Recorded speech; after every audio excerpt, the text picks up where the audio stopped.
Nanting kasetyan panglimbang 5 menit dina Jemuah Wagi tanggal 22 Mei taun 2026 kapetik saka Injil Yohanes bab 21 ayat 15 tekan ayat 19.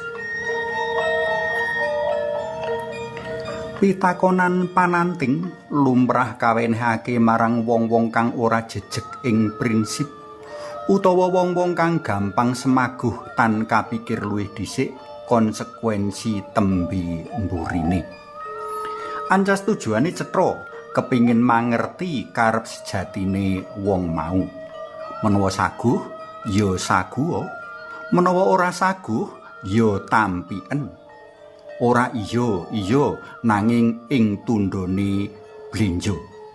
Mula pitakonan pananting asring kawenehake ing kahanan kang lodang jenjem kepenak utawa kaambali mawali-wali.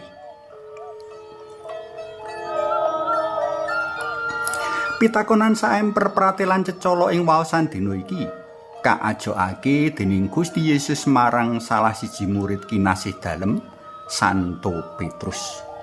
Kanthi ukara kang padha Gusti Yesus ngajokake pitakonan kaping 3 marang Santo Petrus.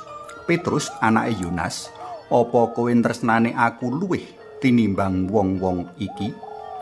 Banjur kasambung pakon engonen wedhus-wedhusku. Minangka wong kang darbe kapribaden spontan, kanthi swara lan mantep Santo Petrus atur wangsulan. Inggih Gusti, kula tresna paduka nglangkungi tiang-tiang menika. Pranyata sawise kawangsuli mengkono Gusti Yesus isih ngajokake pitakonan kang padha nganti kaping 3. Nemoni kahanan iki Santo Petrus dadi menggalih.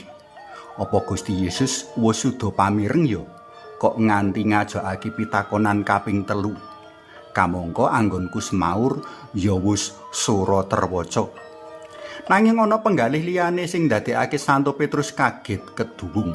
Waduh, sajak Gusti durung marem karo atur wangsulanku, saengga kudu paring pitakonan kaping 3. Santo Petrus dadi eling marang prastawa nyedhihake sawetara dina kepungkur. Wektu iku panjenengane nyelake Gusti kaping 3. Kamangka sadurunge prastawa mau dumadi, Santo Petrus kenteng-kenteng bakal sabila pati katur Gusti. Oh, pranyata pitakon dalam Gusti iki ngemu teges supaya aku atur wangsulan ora amung waton semaur ananging kudu kapikir risiko lan konsekuensi tembe mburi. Mula kanthi sedih Santo Petrus atur wangsulan, inggih Gusti, kula tresna paduka nglangkungi tiang-tiang menika. Pisan iki Santo Petrus ora bakal leleh luweh. Panjenengane sadar sak sadar-sadari menawa ayan dalem dadi pangon utawa tetunggul pasamuan pancen ora gampang. Saora-orane panjenengane bakal ngalami nangsip kang padha karo bapa gurune. Ananging awit pangestu dalem Gusti Yesus sarta daya kusa Yang Roh Suci, ayan dalem bakal katindakake kanthi sak becik-becike. Para tresna pelem kinasih, saka waosan dina iki bisa kadudut sawijining piwulang. Menawa atur wangsulan lan kasaguhan mono ngemu sawijining tanggung jawab. Mula prayoga kapikir katimbang luwih dhisik saking konsekuensi sadurunge atur wangsulan lan kasaguhan. Nadyan mengkono prayoga kasadari uga menawa minangka para pendherek dalam Gusti salib lan urip rekoso bakal kaadepi ing endi wae lan kapan wae. Jer kanthi cara mengkono kabukti tuh setya lan jejeki iman kapitayan marang Sri Yesus Sang Guru. Jroning panyawiji marang pasamuan lan Sang Kristus Sang Pangutus ora ana kang mokal kaayai. Suawi sami munjuk kunjung asma dalem Yang Rama sa Yang Putra tuwin Yang Roh Suci. Amin.